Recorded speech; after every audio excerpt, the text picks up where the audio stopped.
Hey, my name's Jack Nicholson. Welcome to this week's property news. I say this every week, but I will continue to say it.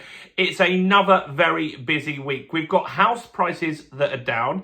We've got a government party that wants to totally outright ban landlords and compulsory purchase all of their properties. We've got rents finally dropping in some areas. We've got a faster way to buy houses and much, much more. There's loads going on as always. Now, if you're new around here and you haven't done before, do make sure you subscribe to the channel over there and hit that bell notification. We're on the way to 50,000 subscribers. In fact, if you have a look around this video, we're a smidge away. We can do this if we all go together and subscribe. And by subscribing, you'll get all the latest house price news, interest rate news, property investing tips, and much, much more. And if you could help me get some more views on this video, that would be awesome. Your part's simple. All you need to do is smash like, tickle like, do something to the like button. That helps with the YouTube algorithm, and that's really helped the channel grow. So thanks to everyone that does that. So, a busy week, always. Will I ever have a week with the property news where I say it's not busy? I doubt it. There's so many things going on at the moment. So let's get through these and talk about what's been happening. First is stamp duty. Very popular topic at the moment. Lots of people on YouTube are watching content around stamp duty. There's the normal stuff we've talked about, where we've talked about the Labour Party saying, look, we might get rid of stamp duty on sales above 500 grand. And we also might give you time to pay. Buy now, pay later, Klarna style stamp duty. But that's not this week's big story on stamp duty. This week you've got Kemi, the leader of the Tories, the Conservatives. They had their big conference this week. And obviously they're struggling in the polls. I think they're the third most popular party at the moment. That's really a position they haven't been in for a very long time. And so they've got to make some big, bold promises in order to get back into power. They've talked about immigration. That's a hot topic, and that will be what every party is going to be talking about that. But the Tories have said if they get into power, on the residence that you own, your primary residence, they won't charge you any stamp duty. And that is a good policy. I like that policy. And so if they get into power, they're saying we will stop stamp duty. Now, they will keep it on buy-to-let properties and second homes.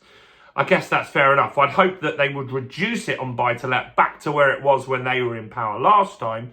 But yes, they will get rid of stamp duty. Now, that's good because that's holding back the market at the moment. This January, February, March, we had the stamp duty holiday still. We had loads of transactions that got brought forward, and that kept the market busy. Then stamp duty went up and it slowed down significantly. So if we get rid of stamp duty, I think that will bring in a lot of people into the market. Longer term, it will probably increase house prices, which some people won't agree and say is good. I own property. I, for full transparency, would be happy if those house prices went up again. And I'm sure some of you watching this would. So that's the stamp duty story. I've done a longer video on that. Do check it out. How you can get to all these videos is where it says Property Accelerator below. That's where you can see how many subscribers we got. Click on that, then you can go to videos and find the stamp duty video. That's important. Next, let's talk about rents. So I've been standing here for a year trumpeting that rents are going up, and they have been. Last year, rents went up more than 10%. This year, it was around 8%. But now London has hit a ceiling. They're not going up anymore in central London, at least. Greater London, the outskirts of London, there is a marginal increase. But in central London, rents are down. And they are down quite a bit. On an average month, they're down £179 per month, which is not insignificant. That could pay your energy bill, couldn't it?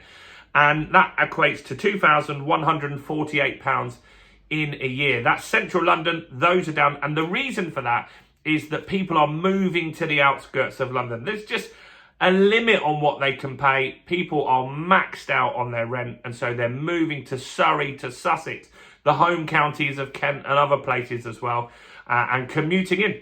And that's just what's happening, and that's bringing down the amount of people that want to rent property in central London, bringing down the price. So that's positive if you want a cheaper rent. Let's talk house prices. Controversial topic. There's lots of different data sources. that we talk about on the channel. We talk about Halifax, we talk about Nationwide, we talk about the Office of National Statistics. This week was Halifax's turn. Last week, we had Nationwide saying house prices are up 0.25%. That's a big jump in just 1 month.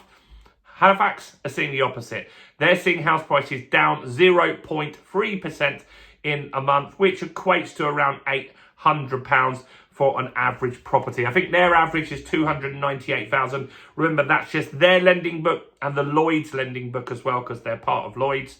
And so it's interesting to see what's going on there. You've got one lender saying that we're going up. We've got another lender saying we're seeing prices go down. In fact, most of the lenders and most of the data sources are saying it's now pretty much a flat market. And we're seeing around 1% annual increases at the moment. Now, what that means is that in real terms, house prices are down this year. If you think inflation's 4% and house prices have gone up 1%, then in real terms, they're down 3%. That's good. And that's the better way for house prices to drop and affordability to improve, because you don't want people going into negative equity. It's not great for those people and it doesn't do well for the market. It slows things down. So that's positive.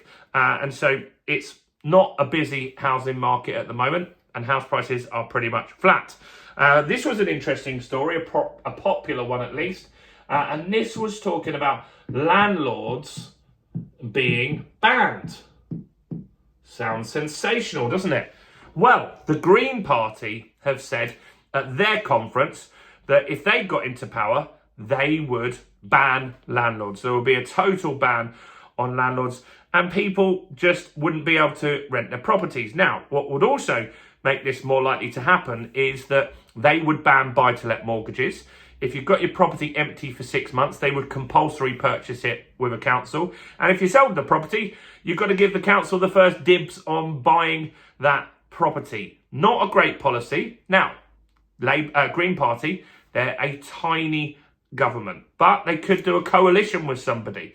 And that's what you've got to consider. You might get the Tories close to winning, but they need to go into a coalition like they did with the Lib Dems previously. And then the Green Party would have some sway. They say, well, look, we want these policies implemented if we're going to help you get power. Now, they might not get an outright ban on landlords. I think that's very unlikely, but they might put some strict conditions on there and that could help maybe someone get power. So don't just rule it out and say it's not likely. It's not likely, but something similar, they could get into a coalition government. It shows you just what their thinking is. So interesting to see that. What about the top yields, the top yielding places where you're going to get the best bang for your buck with your buy-to-let properties is Wales at the moment, where you can get 8.84% return annually, which is really good. And so Wales is really strong. House prices are affordable. Rents are creeping up there, and that's why the yields have gone up. We've seen areas like London and the southeast not doing very well on the yield kind of things. Northeast, northwest, those places doing really well. So the top yield is Wales at the moment. And it's also going to be now faster to sell a property. So the government, Labour, this is probably a good thing. They're going to make it so sellers have to get more information up front before they list the property. And then they're going to make the mortgage companies use that data, not have to request more of it. I'm talking about searches with local councils. We're talking about mining reports. All this kind of stuff is useful. It slows things down. They also want you to get more information on the leasehold property. What's the monthly payment? What major works are looking to be carried out? All of this stuff is important, and that would have to be there if you're selling the property. So loads of things there that would be quite good, and that would get the market moving better. More properties would complete. 500,000 deals fall through every year because it's slow and we don't get all the information. So getting that information up front, I think, is a good thing, and that's a win. So look, busy week. House prices are down. There's all sorts of things. Landlords getting banned. All of this stuff is just something that we continue to see, and that's why you should subscribe to the channel and hit that bell notification. Look, I'll be honest, it helped me get to 50,000 that little bit quicker. That's a big milestone. I want to hit that, but you'll get all this information as and when it happens. And before you go, do make sure that you grab our new ebook, Mortgage Secrets, How to Get the Best Mortgage Deal in 2025 and Beyond. This will help you get the best broker. It will help you find off-market deals. You know, like Direct Line, we talk about them for car insurance. You see the adverts, Direct Line. We're not on the comparison sites. Well, there's mortgage companies like that are cheaper, significantly cheaper. You can find out their details in here. You just put your details in the description or in the first comment, and it'll whiz its way to you in a few minutes. Do also check out all the other content as well on the channel, including this video right here.